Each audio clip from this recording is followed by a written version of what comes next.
India US വ്യാപാര ചർച്ചകൾ ഇന്ന് പുനരാരംഭിക്കും. US വാണിജ്യ ഉപപ്രതിനിധി ബ്രണ്ടൻ ലിഞ്ച് ഡൽഹിയിലെത്തി ഉഭയകക്ഷി വ്യാപാര ധാരണകൾ സംബന്ധിച്ച് വാണിജ്യ വകുപ്പ് സ്പെഷ്യൽ സെക്രട്ടറി രാജേഷ് അഗർവാളുമായി അദ്ദേഹം ചർച്ച നടത്തും. വിവരങ്ങളുമായി അജയ് സുധാബിജു ചേരുന്നുണ്ട്. അജയ്, വീണ്ടും ചർച്ചകൾ ആരംഭിക്കുമ്പോൾ ഇന്ത്യക്ക് പ്രതീക്ഷ വെക്കാമോ? അനുശ്രീ, ഇപ്പോൾ നിലവിൽ ഈ ഒരു അമേരിക്ക ഇന്ത്യക്ക് മേൽ ഈ 50% പിഴത്തീരുവ ഈടാക്കിയതിന് ശേഷം ആദ്യമായിട്ടാണ് ഇരു രാജ്യങ്ങളുടെയും പ്രതിനിധികൾ നേരിട്ടൊരു ചർച്ച നടത്താനായിട്ട് തയ്യാറാകുന്നത്. ഇതുമായിട്ട് ബന്ധപ്പെട്ടാണ് ഇപ്പോൾ US പ്രതിനിധിയായിട്ടുള്ള ബ്രണ്ടൻ ലിഞ്ച് കഴിഞ്ഞ ദിവസം ന്യൂഡൽഹിയിൽ എത്തിയത്. ഇതുമായിട്ട് ബന്ധപ്പെട്ടുള്ള ചർച്ചകൾ ഇന്ന് വാണിജ്യ മന്ത്രാലയവുമായി നടത്തും എന്നാണ് അറിയിച്ചിട്ടുള്ളത്.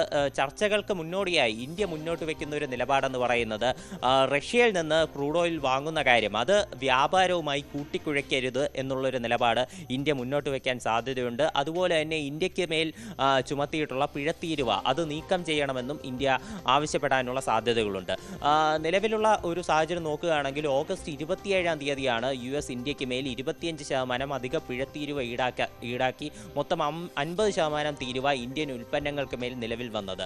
അത് തീർച്ചയായിട്ടും വസ്ത്രവ്യാപാര രംഗം, അതുപോലെ തന്നെ ഈ ആഭരണ രംഗം തുടങ്ങിയിട്ടുള്ള പല മേഖലകളെയും പ്രതികൂലമായിട്ട് ബാധിച്ചിരുന്നു.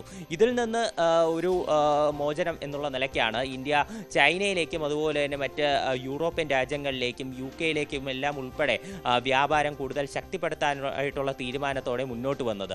ഇപ്പോൾ അത്തരമൊരു തീരുമാനം ചൈനയുമായിട്ടുള്ള ബന്ധം ശക്തമാക്കുന്നു എന്നുള്ള ഒരു നിലപാട് ഇന്ത്യ സ്വീകരിച്ചതിന് പിന്നാലെ പ്രസിഡന്റ് ഡൊണാൾഡ് ട്രംപ് തൻ്റെ നിലപാട് കുറച്ചൊന്ന് അയക്കുന്ന കാര്യവും നമ്മൾ ഇതിനു മുമ്പേ കണ്ടിരുന്നു. പ്രധാനമന്ത്രി നരേന്ദ്രമോദിയെ പുകഴ്ത്തിക്കൊണ്ട് അദ്ദേഹം രംഗത്ത് വരുന്നു. അതുപോലെ തന്നെ ഇന്ത്യ അമേരിക്ക ബന്ധം അത് വളരെ ദൃഢമായതാണെന്നും അത് പഴയതിനേക്കാൾ ശക്തമായി മുന്നോട്ട് പോകുമെന്നും ഇന്ത്യയോടുള്ള ഏക എതിർപ്പ് റഷ്യയിൽ നിന്ന് ക്രൂഡ് ഓയിൽ വാങ്ങുന്നത് മാത്രമാണെന്നും ട്രംപ് പറഞ്ഞിരുന്നു. ട്രംപിൻ്റെ വാദത്തെ അനുകൂലിച്ചുകൊണ്ട് മോദി രംഗത്ത് വന്നു. ഇന്ത്യയും അമേരിക്കയും തമ്മിലുള്ള ബന്ധത്തെ മോദിയും അനുകൂലിച്ച് സംസാരിച്ചു. അപ്പോൾ ഇത്തരത്തിൽ ഇരു രാജ്യങ്ങളും ഇന്ത്യ ചൈനയോടടുത്തപ്പോൾ ഒരു നിലപാടൊന്ന് മയപ്പെടുത്തുന്ന ഒരു കാര്യം നമ്മൾ ഇതിനു മുമ്പ് കണ്ടിരുന്നു. അപ്പോൾ അതിൻ്റെ തുടർച്ചയായിട്ടാണ് അമേരിക്ക ഇത്തരത്തിലൊരു വ്യാപാര ചർച്ചകൾക്ക് ഇപ്പോൾ വീണ്ടും തയ്യാറാകുന്നത്. ഇതിനു മുൻപേ കഴിഞ്ഞ 25 ഇന്ത്യ US വ്യാപാര കരാർ ചർച്ചകൾ നടക്കാനായിട്ടിരുന്നത്. എന്നാൽ ഈ പിഴത്തീരുവ ഉൾപ്പെടെ പ്രഖ്യാപിച്ച സാഹചര്യത്തിൽ ഈ ചർച്ചകൾ അത് വഴിമുട്ടി പോവുകയായിരുന്നു. ഇത് നടന്നില്ല. എന്നാൽ ഇതിൽ എടുത്തു സൂചിപ്പിക്കേണ്ട ഒരു കാര്യം, കഴിഞ്ഞ 5 തവണയും ഇന്ത്യക്കും US-നും ഇടയിൽ വ്യാപാര കരാർ ചർച്ചകൾ നടന്നിരുന്നു.